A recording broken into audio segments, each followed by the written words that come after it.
question that I want to answer that I'm being asked frequently, and we are covering anything and everything. So the first question, how do psychic mediums work? Because it's one of the most frequent questions that I get. So how do psychic mediums actually work? I thought I would answer this in the most honest, clear, and personal way I can, because as some of you might know, that I work as both a psychic and a medium. I'm a psychic medium, and here it is. I'm going to break it into smaller pieces. Here it is what it means.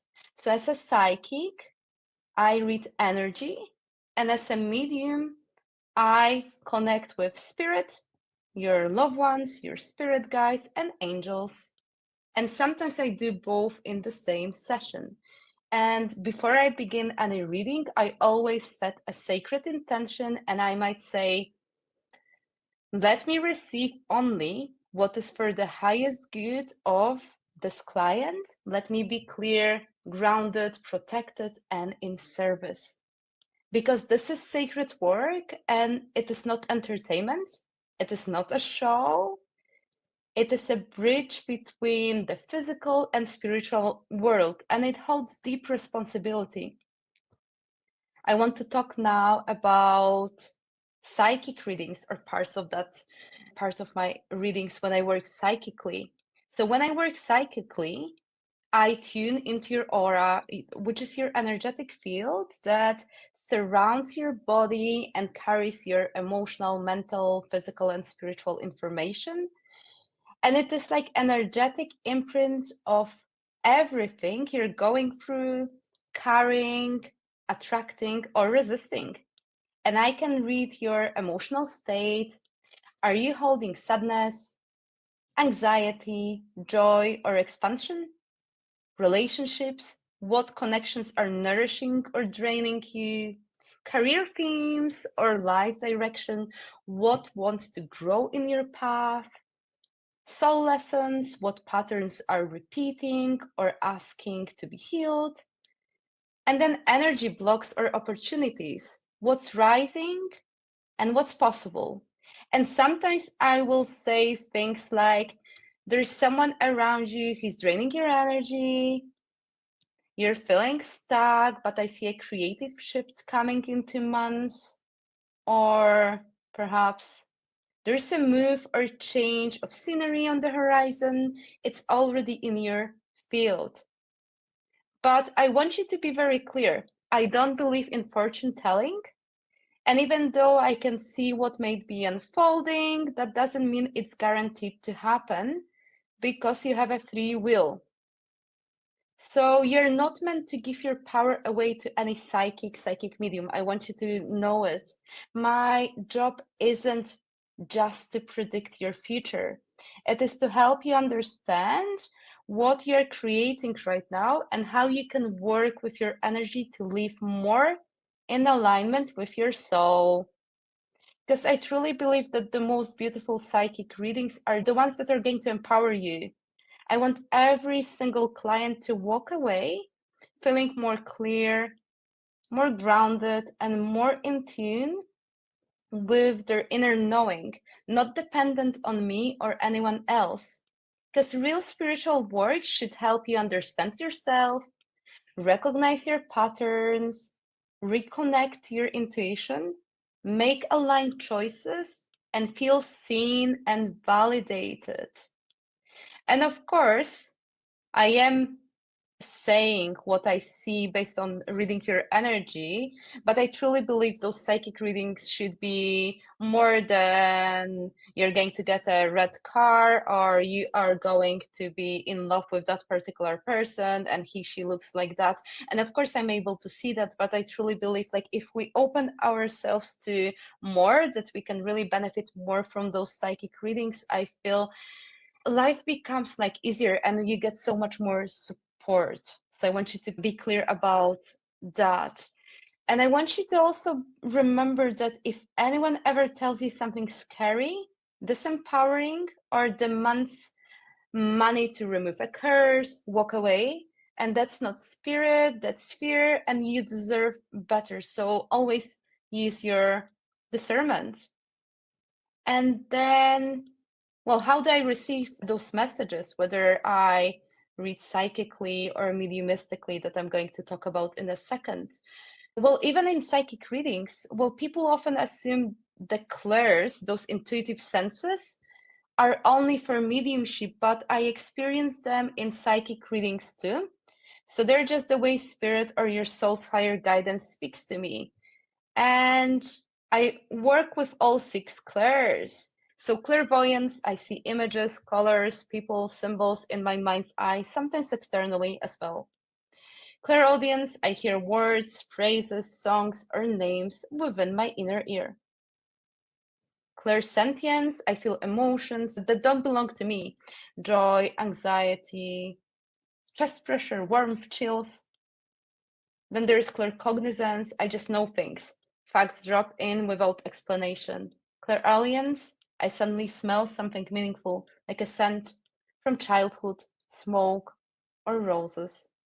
And then clairgustance, I taste things, sweet tea, soup, baked goods, something that connects you to a memory. And when I'm doing the mediumship readings, of course, those would be related to the people in the spirit world. But I don't force these senses, they come naturally as the energy blends with me. So whether I'm reading your aura or I'm delivering you messages from the spirit world, I'm receiving them through the clairs. It's like spirit chooses the clearest channel to get the messages across. And then finally, of course, I have to talk about the mediumship aspect of my work. When I work mediumistically, I'm no longer reading your energy. I am connecting with the spirit world. I connect with your loved ones on the other side, your spirit guides, and your angels. And that's a completely different frequency. And before the connection begins, I raise my vibration through breath, grounding, prayer, intention. And spirit lowers theirs, and we meet in the middle where the blending happens. And from there, spirit begins to impress their energy through my senses.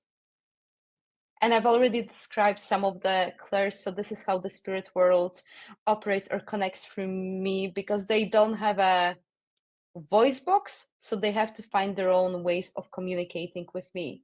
And here is something that I want to explain clearly to anyone who might be skeptical to what I'm talking about, that scientifically we are made of atoms, and atoms are energy, and energy can never die, it simply changes form. So when your loved ones pass on, they don't just vanish. Their body may be gone, but their soul energy, their essence is very much alive. They don't have a physical voice, as I've been mentioning, so that's why they communicate through the use of those different clairs. I might see them, then they use the clairvoyance. I can hear their nickname or a phrase they always said, or they convey the message using clairvoyance, or I feel their presence, a hug, a chest pain, or their bubbly personality. That's the clairsentience. I also know frequently how your loved ones passed. They impress me on those. With those medical conditions. Then I sometimes suddenly know something, like he was a fisherman, or she had 3 children. That's the claircognizance. Or I might smell their perfume or the specific smoke or smell of a cigarette. That's clairalience. And of course, that I can taste their signature dish or tea. That's the clairgustance that I've already mentioned. And all of that together builds the evidence, the love, and the message. So what happens in a mediumship reading? In a session, I might, what I've told you, bring through specific names, dates, personality traits. I might share memories or validation only you would recognize. Reflect how they passed and how they felt in life. Deliver healing messages that bring closure, peace, or laughter.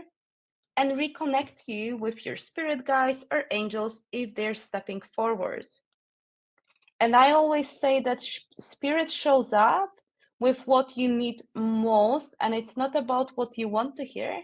It's about what your heart and soul are ready for. And I always set an intention that you are to hear what is for your highest good. And I only connect with those energies who walk in the white light of God. So whenever you come to my readings, I know I create that safe space. I had a couple of clients yesterday and they were like so scared because they've never had the readings, and there are like so many, unfortunately, scammers or people who don't really treat this job seriously. So that's why it's one of the roles why Spirit wanted me to speak openly about what we do, using social media, so that we can really tell you how the right psychic mediumship reading should look like. Because I always work with sacred intention. And before any mediumship reading, I call in protection and I say, let me be clear, loving, let me be a clear, loving channel, maybe serve the highest good. And I always set an intention that apart from accuracy and speed and healing messages, I want to bring a component of magic and joy into every single reading, because I truly believe that we can grieve the loss of our loved one, but at the same time, we can also tap into feelings of joy and happiness, because our loved ones on the other side, they want to see us happy. And actually, they do see us happy, because this is what happens through those readings where they validate that they have not missed a single day of your life. So just to really summarize, as a psychic, I tune into your energy field. As a medium, I blend with your loved ones, spirit guides, and angels. But I want you to know that in both cases, I receive messages through those intuitive senses, which are called the clairs. And all of it, it comes from a place of love, intention, and trust. And this isn't about being special, it's about listening, surrendering, and building a relationship with energy. And my role is to help you trust yourself so you can connect with your guidance. And remember that you're never, ever alone. And during my readings and during my courses, I also teach everyone how they can connect with their own loved ones, angels, or spirit guides.